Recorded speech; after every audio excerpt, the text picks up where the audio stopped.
Bom dia com propósito. Porções diárias de sabedoria que vão transformar sua vida. Bom dia! Sejam todos muito bem-vindos a mais um Bom Dia com Propósito. Se você não me conhece, eu me chamo Ellen Silva e estou sempre aqui nesse canal trazendo pílulas de sabedoria para você de segunda a sexta, às 6h01 da manhã. Todos os dias nós estamos aqui conectados, aprendendo um pouco mais de Deus e ativando o nosso lado espiritual, né? Isso é muito importante, porque uma vida espiritual ativa trará benefício para todas as áreas da nossa vida. Se você é novo por aqui, eu já quero te convidar a se inscrever nesse canal, porque esse canal tem como foco único e exclusivo abençoar a sua vida. Nós estamos essa semana falando sobre um tema importantíssimo, que é fé, alegria, esperança. E estamos aí meditando num personagem bíblico muito conhecido e que nos deixou uma carta valiosíssima, carta à igreja de Filipos. Sim, estou falando do apóstolo Paulo. Nós estamos aprendendo tudo que ele disse, tudo que ele deixou de instrução em suas cartas, na verdade, especificamente na carta de Filipenses.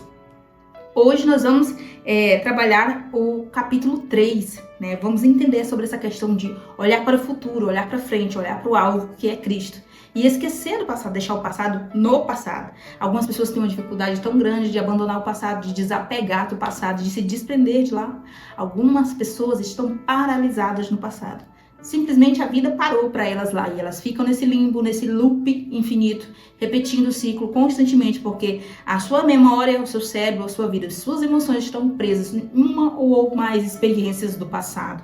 E vamos aprender também algumas outras instruções de Paulo aqui no capítulo 3 de Filipenses. Então, se você puder, já abra aí comigo para nós estarmos aprendendo juntos, tá bom? Ontem nós falamos sobre dois personagens importantíssimos que Paulo vem nos apresentar, né? Dois companheiros de jornada de Paulo, Timóteo e Epafrodito. Timóteo, que foi um pupilo, que foi um discípulo, podemos dizer assim, de Paulo, onde ele recebeu todas as instruções de Paulo. Era um jovem, era há alguns anos bem mais jovem que Paulo. E Epafrodito, que foi visitar, né, Paulo na prisão, nesse período aqui que ele escreveu a carta de Filipenses, levou para ele recursos financeiros, levou para ele seu apoio moral e emocional, mas por lá o Epafrodito adoeceu e quase morreu. Então tudo isso nós destrinchamos ontem, todas as lições que nós podemos aprender através da vida de Timóteo e do Epafrodito. Se você não assistiu, eu quero convidar você a assistir a live de ontem que está salva aqui no canal, certo? Vamos começar a ler na parte B do versículo 4 e seguintes, para nós contextualizarmos o que nós vamos tratar nessa manhã do foco, né, no futuro, sobre as coisas mais importantes da nossa passagem rápida na Terra, né, nossa curta vida na Terra. Olha o que Paulo diz na parte B do versículo 4. Se alguém pensa que tem razões para confiar na carne, eu ainda mais. Ou seja, se alguém pensa que tem razões para confiar na carne, eu tenho motivos ainda muito mais do que essa pessoa. Por quê? Eu fui circuncidado no 8º dia, eu pertenço ao povo de Israel, sou da tribo de Benjamim, sou um verdadeiro hebreu, ou seja, um hebreu por nascimento. Quanto à lei, eu sou fariseu. Quanto ao zelo, eu sou um perseguidor da igreja. Quanto à justiça que há na lei, irrepreensível. Eu era um cara que praticava a lei de ponta a ponta, com o meu máximo zelo, com o meu máximo esforço. Cheguei até a maltratar, cheguei até a matar, a perseguir algumas pessoas, por causa que elas não estavam seguindo a lei. Aliás, essas pessoas que estavam seguindo o evangelho de Cristo. E eu achava que aquilo que eu estava fazendo era correto. Eu estou aqui explicando, não está escrito tudo isso, mas estou aqui já explicando o que foi lido. Porque em seguida ele vem dizer, mas o que para mim era lucro, ele pensava que ele estava ganhando, que ele estava fazendo o que era certo, zelando pela lei de Moisés, obrigando as pessoas a segui-la, né? Ele diz, o que para mim era lucro, passei a considerar perda, por causa de Cristo. Versículo 8. Mais do que isso, considero tudo como perda, comparado com a suprema grandeza do conhecimento de Cristo Jesus, meu Senhor, por quem perdi todas as coisas. Muito forte, vou fazer uma pausa aqui, nessa primeira fase do capítulo 3 aqui, onde Paulo está dizendo, eu tinha muito motivo para me gloriar na carne. Aliás, eu vou contextualizar para você a partir do primeiro versículo do capítulo 3, que é onde Paulo vai dando instruções para os irmãos filipenses tomar cuidado com os falsos profetas, com os cães, com a falsa doutrina, e aí ele enfatiza principalmente com a falsa circuncisão. E agora é um ponto que nós precisamos fazer uma pausa para nós entendermos o que é essa circuncisão. Muitas pessoas têm dúvida, é uma palavra não nova, né, uma palavra antiga, mas uma palavra que a gente tem pouco contato, então a gente fica muitas vezes na dúvida do que seria. Se não tiver um estudo mais aprofundado, você não consegue destrinchar o que seria essa circuncisão. Então eu vou explicar para você, a circuncisão era um ritual, né, uma espécie de ritual, né, um mandamento de Deus de que todo homem, todo bebê, toda criança, né, você pode ver que Paulo diz que ele foi circuncidado no 8º dia de vida, então geralmente isso acontecia nas crianças, mas quando Deus estabeleceu isso lá atrás, quando o povo ainda estava, antes de entrar na Terra Prometida, o que acontece? Alguns homens já eram adultos quando Deus estabeleceu isso, então isso foi feito nos homens adultos, mas geralmente, conforme foi entrando outras gerações, foi se fazendo isso nas crianças, nos bebês. Que era o quê? O órgão genital masculino tem uma pele protetora, uma capa protetora, né? E essa pele, se não cuidada, se não bem higienizada, e nós sabemos que as condições da época, como se diz, essa regra que Deus estabeleceu foi para proteger a saúde masculina, para impedir que o homem tivesse outros problemas de saúde no futuro. A gente pode ver que hoje, atualmente, nos dias atuais, algumas crianças que os pais não têm o pleno conhecimento sobre isso, né, e não conseguem, não instruem a criança devidamente para higienizar o seu órgão, né? A criança acaba adoecendo, tem a doença que se chama fimose, né, que às vezes tem que passar por um procedimento cirúrgico, enfim. É nesse sentido que era a circuncisão. Então era retirar um pedacinho da pele, do prepúcio, né, que é assim que chama, para poder ser considerado um hebreu de verdade. Aqui a gente fala hebreu, que não fala judeu aqui, porque poderia ser pertencente de qualquer uma outra das 12 tribos. No caso, Paulo era benjamita, ele era da tribo de Benjamim. E ele vem dizendo que no 8º dia ele foi circuncidado. Eu acho que eu consegui clarear para você o que é a circuncisão. No capítulo 3 aqui, bem no início, você pode fazer sua leitura individual sozinho, até o versículo 3 mais ou menos, ele está dizendo: cuidado com a falsa circuncisão. Como assim uma falsa circuncisão? É possível fingir que circuncidou? Não era nada nesse sentido. É porque nesse período aqui da história, nesse momento que a igreja estava passando, na igreja a gente chama de igreja primitiva, porque foi a igreja que estava se iniciando, a igreja de Cristo, né? E quando eu falo igreja de Cristo, não é a placa da XYZ como tem hoje em dia, né? A separação entre... Não. A igreja é única, mas ela era tida como, por exemplo, a igreja de Jesus Cristo em Filipenses, na cidade de Filipos. A igreja de Jesus, né, os cristãos de Tiatira, de Éfeso, de Roma, né? Então aqui nesse contexto Paulo está alertando, está despertando eles, cuidado com a falsa circuncisão. O que seria isso, essa falsa circuncisão? Seria um momento que a igreja estava passando em que o legalismo estava tomando conta da igreja novamente. O que seria legalismo? Seguir a lei. Jesus, ele veio nos trazendo a graça, nos permitindo ser salvo por meio da graça, crendo nele, sendo batizado, crendo nele, entregando nossa vida a ele, com a nossa fé e devoção. Ele veio para tirar esse fardo que a lei trazia para as pessoas e fazia com que muitos perdessem, né, a oportunidade de ser salvo porque não conseguia seguir a lei que era tão dura, tão rígida, tão pesada. É tanto que você vai ver no livro de Mateus, por exemplo, Jesus repreendendo várias vezes os fariseus, que eram os seguidores da lei, os doutrinadores, os ensinadores, os mestres da lei. E eles cobravam com tanta veemência que as pessoas obedecessem à lei, guardassem o sábado, fossem circuncidados, enfim, fizessem seus sacrifícios. Mas eles viviam um falso legalismo por trás, ou seja, por dentro, internamente deles. O coração deles estava cheio de ódio, cheio de orgulho, cheio de amargura. E você vai ver que em várias passagens Jesus os repreende várias vezes. E fala: vocês que colocam fardo pesado nas costas das pessoas e não ajudam a carregar nem com um dedo sequer. Vocês, ai de vós, fariseus. Eu acho que em Mateus 24 vai ter todas essas repreensões de Jesus contra esse povo.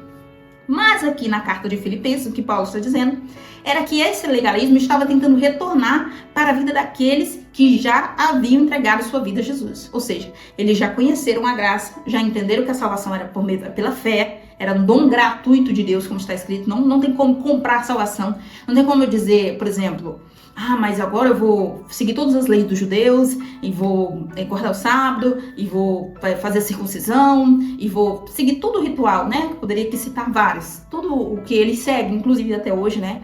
E nós respeitamos a fé de cada um. Mas não tem como eu dizer que eu vou fazer tudo isso a fim de comprar a minha salvação.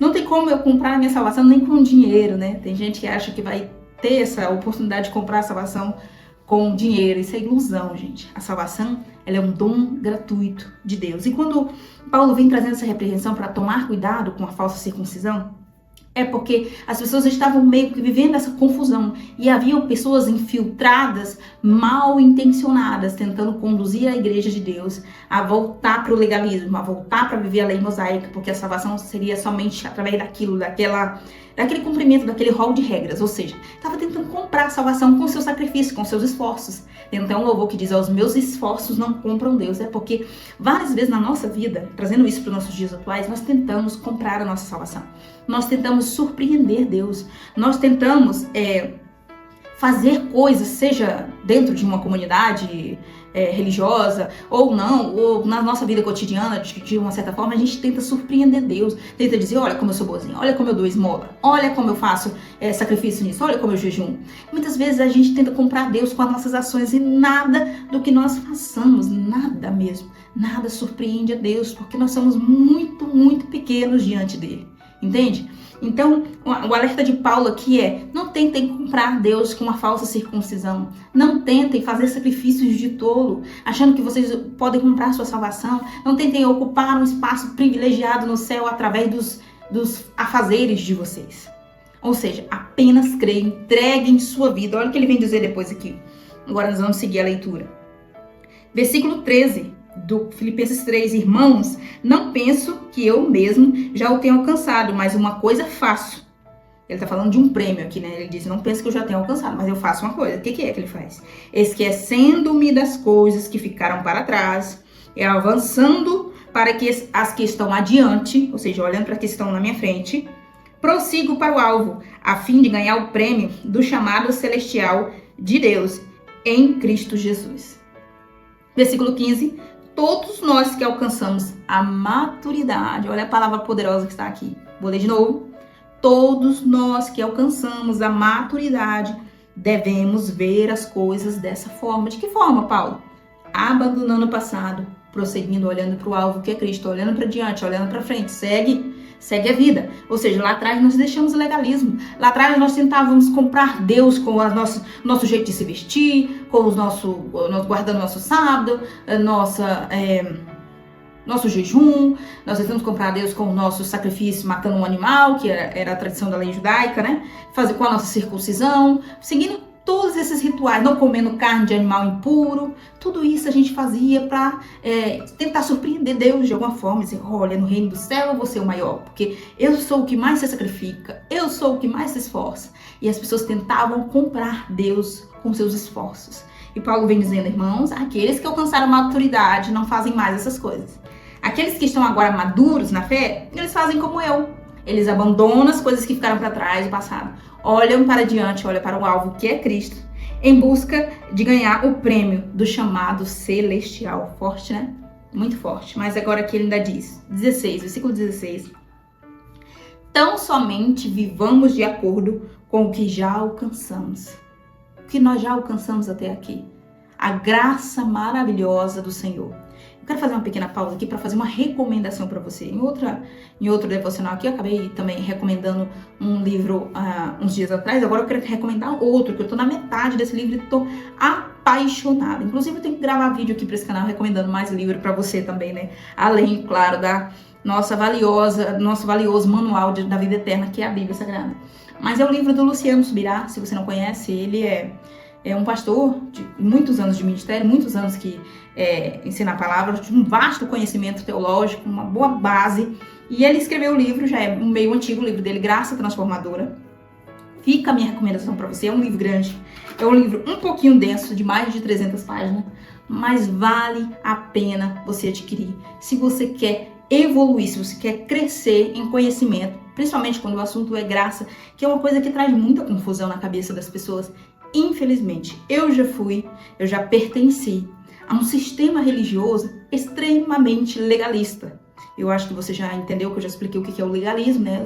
Seguir a lei com tanta veemência, tentar comprar a salvação. E sistemas que estavam vivendo exatamente isso aqui que Paulo está repreendendo, a falsa circuncisão. Então, por isso, é muito importante nós buscarmos conhecimento. Olha o que a Bíblia diz. O meu povo perece por falta de conhecimento. Não é por falta de dinheiro, não é por falta de amigos, não é por falta de amor, é por falta de conhecimento. Isso faz com que a gente perca riquíssimas oportunidades, isso faz com que a gente cometa erros gravíssimos. E quando mais na frente você adquire conhecimento, aí você pensa, puxa, se eu tivesse buscado conhecer sobre tal assunto antes, não tinha levado prejuízo, não tinha perdido tempo, não tinha andado em círculos, enfim. Nunca é tarde para você ir buscar conhecimento, e nenhum conhecimento que você adquiriu é suficiente. Conhecimento é uma coisa que você tem que estar buscando constantemente. Então fica aqui a recomendação desse livro valiosíssimo para complementar aí a tua bagagem de conhecimento, tá bom? Vamos seguir aqui. Vou encerrar aqui a leitura, né? No versículo 18, porque tem uma mensagem valiosa de Paulo aqui. 18 e 19. Repito com lágrimas, ou seja, estava escrevendo e chorando. Repito com lágrimas, há muitos que vivem como inimigos da cruz. Versículo 19, o destino deles é a perdição. O Deus deles é o estômago. E eles têm orgulho do que é vergonhoso. Só pensam nas coisas terrenas. Versículo 20, a nossa cidadania, porém, está nos céus. Chique demais, né? Está falando de uma galera que não entrega sua vida para Deus, resiste à força suprema de Deus, não está interessada em correr atrás de prêmio de salvação nenhum. Aliás, está vivendo assim, né, como diz a Bíblia, como uma folha seca, para onde o vento dá, ele vai. E aqui ele vem nos despertando, ele dizendo, ó, digo e repito, já havia dito e agora está repetindo com lágrimas nos olhos. Essa galera aí, eles são os inimigos da cruz, o Deus deles é o estômago. O que seria o Deus deles ser o estômago? Aqui cabe a glutonaria, se essa palavra é nova para você, é a gula, né? Comer excessivamente, e que muitas vezes no meio do povo de Deus isso é glamourizado. Isso não é tratado só de forma leviana, mas é glamourizado. Você já deve ter ouvido a frase no sentido de crente não bebe, mas come, né? Que é uma beleza. Enfim, eu não tô aqui para discutir sobre essa questão da comida em excesso, se algumas pessoas têm esse hábito. Eu estou aqui enfatizando que Paulo instruiu, que o Deus deles é o estômago. Aqui eu já quero fazer uma outra recomendação de um livro também valiosíssimo, do Luciano Subirá, que é A Cultura do Jejum, onde ele vai tratando esse assunto, essa questão de comer, da forma de nós nos alimentarmos, por questão de saúde física, a questão do cuidado com o nosso corpo, né? Vale a pena você adquirir o livro, maravilhoso. Mas aqui, ó, voltando ao que Paulo está dizendo, ele está dizendo, eles têm orgulho do que é vergonhoso, ou seja, eles festejam, eles comemoram isso, eles acham bonito, eles acham que estão fazendo certo, mas estão fazendo errado. Então aqui é um alerta para nós sobre essa questão da glutonaria, sobre essa questão da gula, sobre essa questão de não saber controlar o nosso apetite, né? Tem aí, claro, que a gente tem casos de ansiedade, tem pessoas que têm compulsão alimentar, onde a raiz desse problema está lá na infância, está lá na adolescência, na escassez que ela passou, na dificuldade que enfrentou com os pais, enfim. Isso precisa de tratamento psicológico e não pode ser negligenciado, não se resolve só com oração, não. Então fica aqui o meu despertamento, se esse é o seu caso, procure ajuda, não aceite isso para você, né? Porque a comida descontrolada pode trazer, sim, problemas sérios de saúde. Eu conheço muitos casos de pessoas que não estão conseguindo vencer sozinhas, que com certeza precisa de um apoio profissional. Mas o que Paulo está dizendo aqui é que pouquíssimos são aqueles que estão dispostos a abrir mão do seu prazer, dos seus maiores prazeres. Para algumas pessoas, os maiores prazeres podem ser jogos, para outros pode ser drogas, e para outros pode ser a comida, entende? E Paulo está aqui trazendo esse despertamento, não estou inventando nada, não é nada da minha cabeça, é aquilo que está escrito, você viu, você leu aí comigo, e fica aí a reflexão para você, último versículo do capítulo 3, que é: pelo poder que o capacita e coloca todas as coisas debaixo do seu domínio, ele transformará os nossos corpos humilhados, tornando-os semelhantes ao seu corpo glorioso. Ou seja, nós receberemos corpos glorificados quando formos encontrar com Cristo. Mas a mensagem central que eu quero deixar para o seu coração nessa manhã é: esqueça o que ficou para trás, ou seja, abandone o passado, deixe o passado no passado, desprenda-se dele. Se você não consegue sozinho, claro, é normal, é super normal, talvez você não conseguir, mas você não pode endurecer o coração e não permitir que seja ajudado por alguém. Ou seja, buscar ajuda é um gesto de humildade. Então reconheça que você precisa, muitas vezes, de uma pessoa de fora para te apoiar, para te acolher, para te ajudar. para que você consiga se desprender do passado e focar que essa mensagem de Paulo não é só espiritual, embora a maioria das pessoas a entendam, interpretem ela só como espiritual. Está falando aqui de um prêmio, ele está falando aqui de olhar para o alvo que é Cristo, mas ele está falando dessa questão do legalismo também, né? Abandonou a lei, por exemplo, o período que ele vivia como fariseu e agora está olhando para Cristo, sendo ele um apóstolo de Cristo, né? Um discípulo mensageiro das boas novas do reino. Mas ele está também, isso se aplica também no nosso campo emocional, ou seja, eu não posso me prender num trauma, numa história, numa situação que aconteceu no passado. Eu preciso encontrar forças, ferramentas corretas, ajuda, apoio profissional, para eu me desprender do passado e olhar para o alvo que é Cristo, conseguir prosseguir, sonhando com as coisas vindouras, sonhando com a eternidade e crendo de todo o meu coração. Conseguiu me entender? Espero que sim, querido. Se você não colocou seu pedido de oração ainda, aqui nos comentários, coloque agora mesmo, ou no chat, ou se você também não curtiu o vídeo ainda, convido você nesse momento a curtir, para que o YouTube entenda a relevância desse vídeo e entregue para outras pessoas, recomende para outras pessoas que precisam ouvir essa mensagem, precisam entender. Gente, o nosso objetivo aqui é trazer esse alimento, esse pão diário, todos os dias de manhã cedo, para fortalecer o teu espiritual, né? E te conectar com Deus, com certeza. Vamos orar então. Senhor, nosso Deus e Pai, no nome de Jesus, teu Filho, nós entramos em oração nesse momento e pedimos, Senhor, a tua proteção sobre a nossa casa, sobre a nossa vida, sobre a nossa família e sobre os nossos corações. Ó Pai amado e Pai querido que está no céu, visita todos quantos me ouvem nesse momento, onde essa pessoa estiver, em qual horário que essa pessoa vai me ouvir. Que o Senhor tenha compaixão da sua vida, que o Senhor atenda para o seu pedido de oração, para o seu clamor, para essa necessidade especial, essa resposta, essa porta aberta, essa oportunidade que essa pessoa está te pedindo, essa confirmação, essa direção. Essa pessoa, meu Deus, que está esperando em Deus que o Senhor abra as portas. Então faz um milagre nessa hora, atenta para o seu clamor. Essa pessoa que de boa fé ficou para ouvir, para receber a oração, em nome de Jesus, nessa hora eu peço que o Pai visite o seu lar, repreenda todo o atrapalho, toda a tribulação, todo levante, todo gigante que tem se levantado contra a sua família, blinda a sua casa, sua família, seus filhos, se tiver filhos, em nome de Jesus nessa hora, eu peço ao Pai, nos dê um dia abençoado debaixo da tua presença. Eu peço, Pai, que aquilo que nós aprendemos hoje sobre Filipenses 3, sobre a carta à igreja de Filipos, no capítulo 3, sobre a mensagem de Paulo de abandonar o passado e olhar para o alvo que é Cristo, receber a graça divina, abandonar o legalismo, que fique enraizado em nossos corações, nós tenhamos forças, nós tenhamos visão espiritual para entender, nós tenhamos discernimento, é o que nós te pedimos nessa manhã. E discernimento da tua palavra, abre os nossos olhos espirituais, dá-nos discernimento, nos ajuda a receber essa palavra e que o nosso coração seja um solo fértil para receber aquilo que nós somos ministrados nessa manhã pelo Senhor. Ó Pai amado, abençoa essa pessoa que tem abençoado o crescimento desse canal, tem compartilhado cada live, tem curtido, tem comentado, tem contribuído de uma certa forma para o crescimento dessa mensagem, para que essas mensagens se espalhem para as pessoas certas, as pessoas que precisam ouvir, precisam receber. Em nome de Jesus, todos quantos forem alcançados por essa mensagem, por aquilo que o Senhor nos falou hoje, por essa pílula valiosa da tua palavra, que sejam livrados e guardados e sejam sustentados pelo Senhor no dia mau. Em nome de Jesus. Amém. Você que ficou até agora, Deus abençoe especialmente a sua vida nesse dia. Receba a resposta de Deus que você estava esperando ainda hoje. Em nome de Jesus, espero você aqui amanhã, às 6h01 da manhã.